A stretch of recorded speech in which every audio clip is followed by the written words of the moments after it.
سلام علیکم، خوبین؟ خوشین؟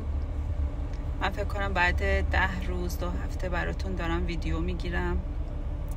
البته خیلی از دوستان شاکیان، میگن که چرا همش از دانشگاه اینا فیلم میذاری، ولی دیگه اینم جزئی از زندگی منه که فکر میکنم جزء بزرگ زندگی منه که خب بیشتر وقتم تو دانشگاه و تو درس خوندن و اینا میگذره دیگه.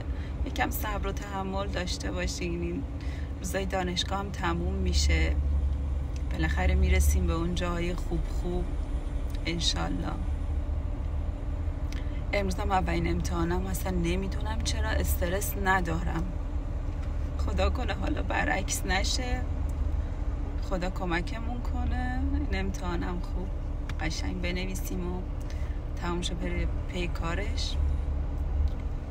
شما موفق